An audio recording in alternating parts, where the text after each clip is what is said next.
What's up? What's up? This is Dax, and we are going to talk about differentiation and how it relates to product research.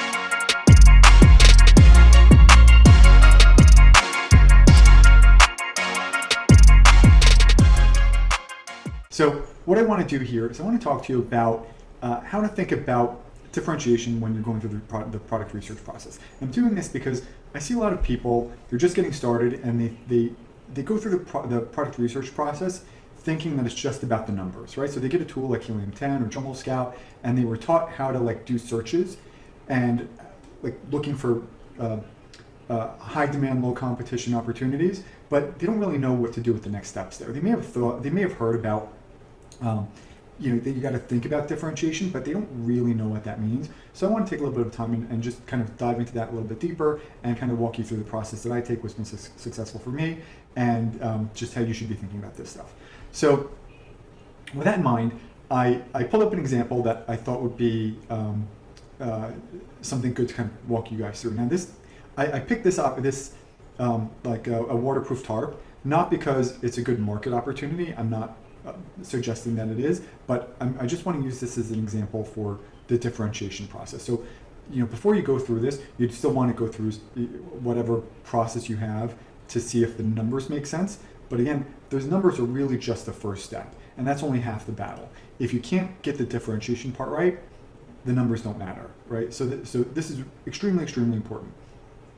So the way that I think about it is I want to first find out if there's any deficiencies in the market and if there are ways for me to address that. And then I also want to make sure that there's a place for my product in the market to sit amongst the other sellers, so that if a customer's browsing, they have a reason to buy from me beyond just price, right? Because you're going to be starting, the competitors already have a bunch of reviews, and you're going to be starting with none or maybe a couple, right? So you need to give a reason for people to buy from your listing, and that's the whole point of differentiation. So with that in mind, the first thing I do is I start looking at the reviews. I pulled up this product. Actually, let me go back to sort of the overall market. This is just tarps really, and if you scroll down to the results, you'll see that a bunch of them have, some have 4.5 stars, here with 4.5 stars, but a bunch of them are 4 stars, 4 stars, 4 stars, 4 stars, 4 stars. So they're not perfect listings. They're not perfect. The competitor listings are not perfect. They obviously have some deficiencies, and that's what we want to capitalize on.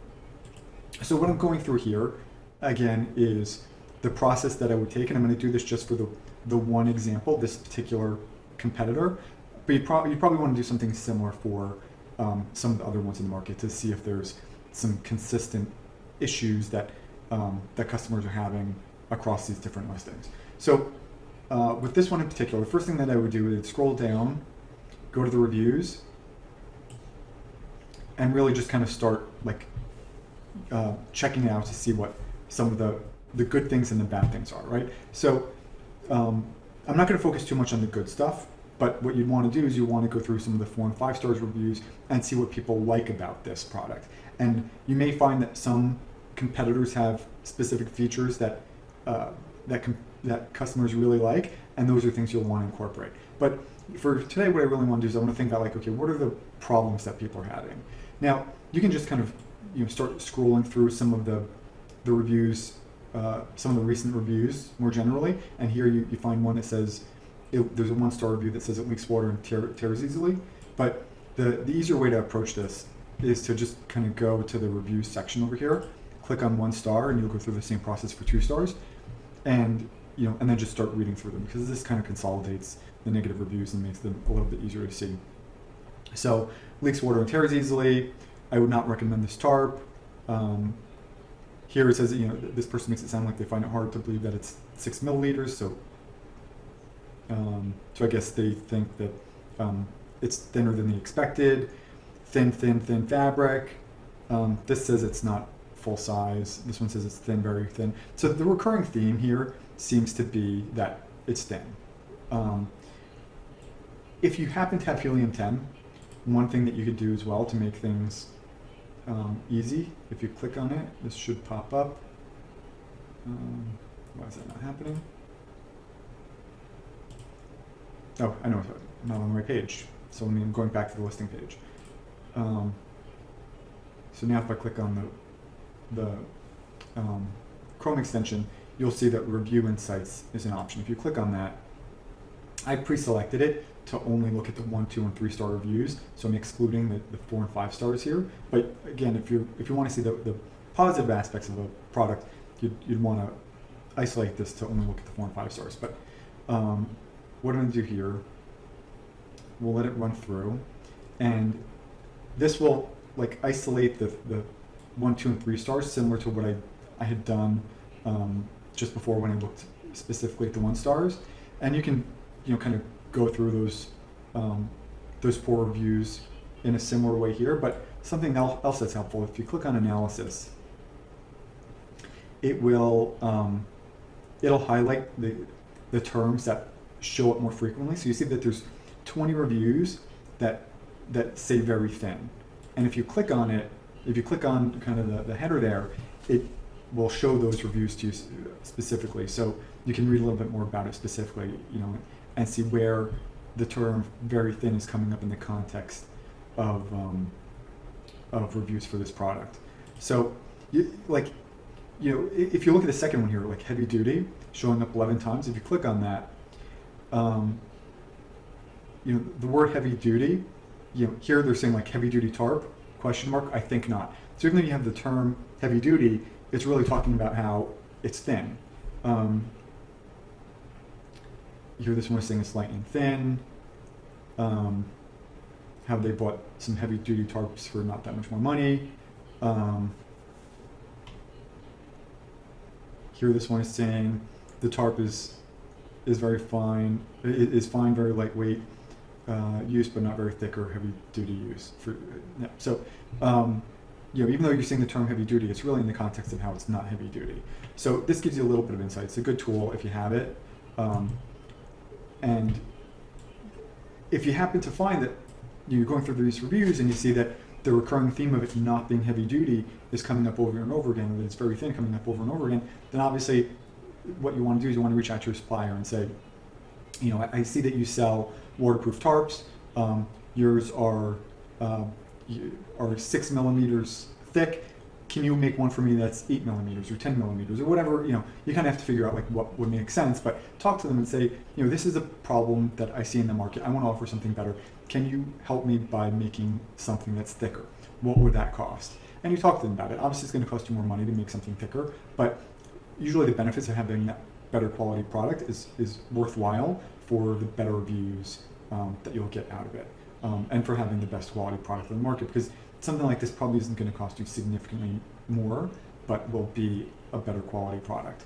So you want to go through that process for some of the different competitors within the market, because this one specifically had an issue with it being thin. I don't know if thin tarps are an issue across the board within this market. We saw that a bunch of the top ranked listings had 4 stars rather than like 4.5, but I don't know why. So you have to dig into it and find out. It could be that some are not waterproof. Then you want to go to the supplier and say, hey, is there anything you can do to coat this to make it more waterproof than some of the other ones that are available? Is it that the stitching is coming loose, and you can maybe ask them to do double stitching? So it's easy stuff like that you can talk to them about to differentiate the product. Differentiation does not mean that you have to invent something new. It doesn't mean that you have to bring something new to the market. Sometimes it's just as easy as this, fixing issues that already exist.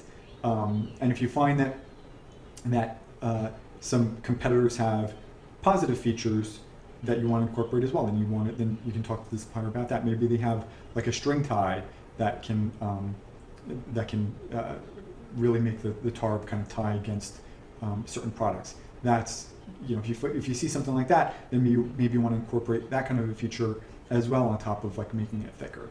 And you don't have to have like all these things together. If the only thing that you find that's consistently negative throughout the market is that it's not thick enough, then that should likely be enough for you to focus on when you address that issue. Like, that can be the single thing that you use to differentiate. So that's one of the things that I do a lot in my business when I'm trying to figure out how to like make something better. But something else that you could do is try to figure out how is this product being used within the market, and is there anything that I can do to specifically target specific uses?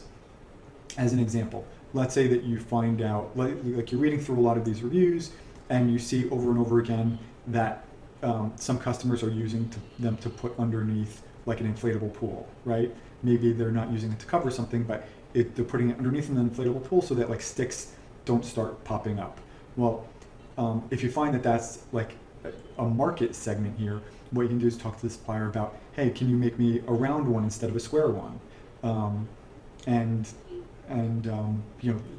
That should be an easy enough thing for them to do, and then it gives you the ability to target a specific segment of the market. So anybody that's looking for a tarp for that specific use, you should be the go-to listing there. That's another way to differentiate aside from making something a little bit better. It's about targeting a different segment of the market. Anyway, I hope that helps. Again, this is some of the things that I do in my business, and it's something that you should be thinking about after you've done kind of that initial step of product research using a tool like Helium 10 and Jungle Scout, because again, those are just going to be the numbers that kind of give you the first phase of trying to figure out if there's an opportunity. But the more important part, in my view, is figuring out, not only do the numbers for this market make sense, but is there a place for me, a place for my product to sit within this marketplace? Because if customers are coming and they're seeing this wall of products that all look similar, they all have hundreds of reviews, what's the reason for them to buy from me aside from the price? You don't want to compete on price, which means you've got to compete on your offer in some other way. So hopefully this works for you. Hopefully it makes sense. Start using this in your business. Again, this is what has helped me tremendously, and it's something that I think a lot of people that are just getting this business miss. So good luck with it. Use it, and I'll speak to you soon.